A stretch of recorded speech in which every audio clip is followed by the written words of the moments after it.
I'm Bob Parsons at the University of Vermont, and this is looking at the economic analysis of a top-grafting cultivars on existing rootstock as part of the Organic Apple project at the University of Vermont. This is funded by OREI and headed up by Dr. Lorraine Burkett, and we had our full team here at the University of Vermont, Dr. Elena Garcia at the University of Arkansas, Dr. Renee Moran at the University of Maine, and with advisory growers from within Vermont and Maine. So it's a pretty well-involved project. I will admit one thing, Dr. Burkett is good at figuring out how to get money from anybody that she can possibly rob, steal, beg, or borrow, or impress. And she's very good at all those, except the stealing. Okay. One of the aspects of whenever we take a look at this thing, we heard the term yesterday, sustainability. Have we heard that before? Unfortunately, whenever I come into the room and people are talking about stability or sustainability, they go, oh no, there he is again. I'm the dumb economist. I go straight to the bottom line. Does it pay? Well, that doesn't matter. Well, wait a minute. If you're sustainable and you can't pay your bills, you're not sustainable. That's the way it is. Unless we change the rules that the American gets, because I work with a lot of different farms, and a lot of them have tried to be sustainable by showing a loss every year. And guess what? None of them have been able to prove that by losing money each year that you're successful. You've got to have some money in there somewhere. So we're going to take a look at two different actions here, starting a complete tree replacement or top grafting existing trees. So we're going to focus on the returns here of the top grafted trees. So we have a certified orchard at the University of Vermont. We've taken a look at 5 different varieties of cultivars that are in here. And each of these we're using Liberty and McIntosh M26 rootstock and a complete randomized block design. So we have this set up in the orchard, and guess what? In most orchards or in most agricultural enterprises, if you don't measure it, you can't manage it. So we had every time somebody walked into the orchard, we were keeping their schedule right down to the minute. So we know everything that was done in there. And so we took out the costs that were related that would be incurred by a normal producer and kept record of those. We had them summed up. We had our costs. We know what everything that ever fell off the tree that was called. We measured that stuff. So we did a lot of measuring here. I mean, we didn't charge the measuring time to the actual labor costs. Now, we analyzed this from 2006 to 2011. And that's the years that we've had this the stock up there. Now, how do you measure this? Well, we used something that some people think is complicated. It's actually pretty simple. Net present value. This is how you can take a look at enterprise alternatives that have different cash flows. And apples and fruit is one of these things where all the costs come in year one, and you got to lay out money for that, and the money doesn't come in for maybe over the next 15 years. And you take a look at that at different enterprises, but you have to discount the cash flows that go out and primarily come in over the lifetime of the project. And we used a discount rate of 6%, so that $1 coming in today is worth $1. $1 coming in next year is really only worth 94 cents. And $1 coming in 10 years from now is worth probably somewhere around 60 cents, and putting them on that basis. So we considered all costs. We were looking at this. I go back too fast. And we kept our values of the apples themselves constant across all grades so that we didn't have that variation. Now, we put the results in. We used all the top very powerful statistics possible under SAS and SPSS, and we even eyeballed it. And we came to the conclusion that ginger gold was the most profitable. Now, I think as you take a look at this, you can probably decide that I didn't even need to use statistics probably to prove this. Now, one of the main reasons for this has been a loss of some of our cultivars that were top grafted on. Dr. Elena Garcia went on this in her presentation yesterday. with some of the losses of these, particularly the Zestar. And so when we started looking at these, you know, there isn't too much conclusion here, is there? And so maybe we can explain a little bit why the Zestar has been, you know, we've had such a loss on those. So we have the same rootstock, the same person did the grafting. So we've been following the procedures on those. We're trying to explain why we've had some of the loss on that. And maybe a little bit we can't explain on that, but this really kind of left in some results here. So this is planted in 2006? It was planted, it was top-grafted in 2006. You just need a few more years. We might possibly do that. And that is a very good suggestion. So, Lorraine, would you put that down on your thing for funding, that we need to have a few more years of funding? Okay.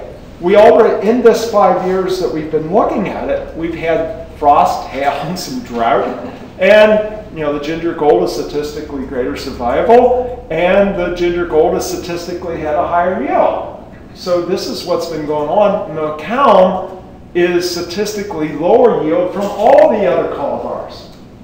So we're getting this influence of yield, the influence of survivability, and whenever we take a look at, why don't we project out 2021? That's a fantastic idea.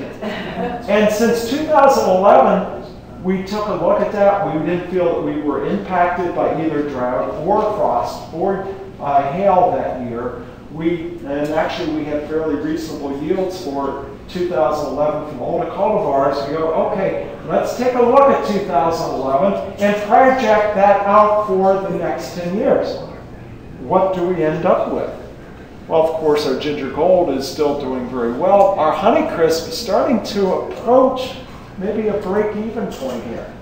Actually, if we take a look at Honeycrisp, and if we use the lower interest rate on our net present value and don't discount some of those outgoing cash inflows, it does show a very small positive return. But using 1 down to 3.5% interest rate is really not a reasonable interest rate to use even in today's business climate. So we end up going out here. This is where we're looking at. Now, so does this experiment really show? It does show that top grafting did work for one variety.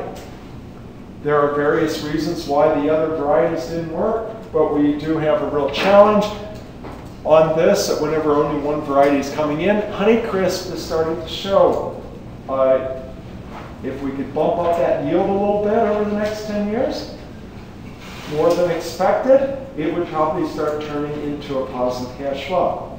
But this is a projection, and one of the reasons people do this is, which enterprise would you adopt if these were your different options?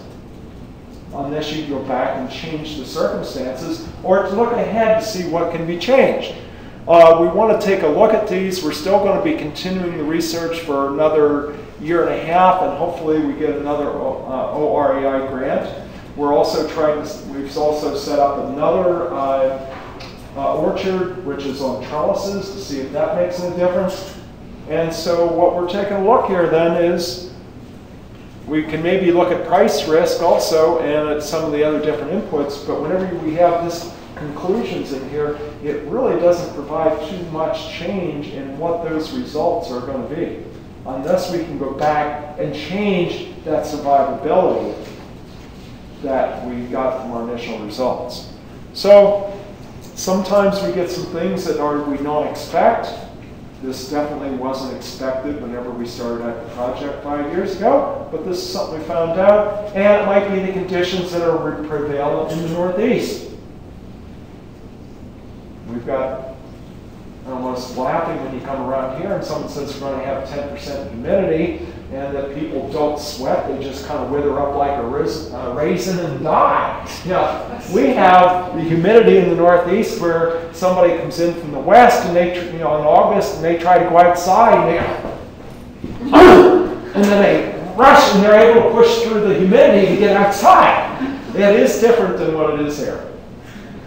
Okay, any questions, comments? Yes, sir. So I missed other talks. I don't know the details of the ginger gold, but I assume you had ginger gold planted versus grafted, right? You had a This orchard is entirely top-grafted. Oh, so you could compare the same 5 with just planting new trees? We do have another orchard that is about 2.5 years, 2 to 3 years behind this, because that is a totally planted orchard started in 2007. So we haven't got them up to the same level where we can kind of compare that. Yes, sir. If you took out tree survivability, that's one year of data, and you got 6 years of data for everything else, and you normalized it to the yields for the trees that survived, how would it come out? I didn't do that, but that is a very good suggestion. To me, that would give you a much better answer, because the tree survivability is, I question whether that's an anomaly. Even a sensitivity kind of thing, if you have any normal yield data for those varieties in your environment, you could just say, well, it's probably going to fall somewhere. You can kind of put different levels of assumption and see how it changes. Terry, do you have a comment on that? Or? Yeah, you didn't mention flood in there too. We had floods in that. So we haven't had a good, representative, or maybe we have really had a good, the representation is the average that we've seen over those 5 years. Some of the other issues that we've pointed out in some of our other talks is not just the yield and survivability, but also fruit quality. It's taken us a long time to get a handle, we're still getting a handle on coffee moth damage. Fruit rots, there's been significant cullage over those years. So there's some production things that we can nail down. And if we can move our pack out rates higher, because we packed out, I packed out the fruit in theory anyway. We could also look at prices. We were basing this on $60 bushels for our top fruit, which might be a little bit low. They're also basing on $10 bushels for utility fruit, because that's what a grower was actually paying. So we could do some price scenarios as well. This is just a snapshot, I think. Any other questions? You're off the hook. I am. You are. Okay.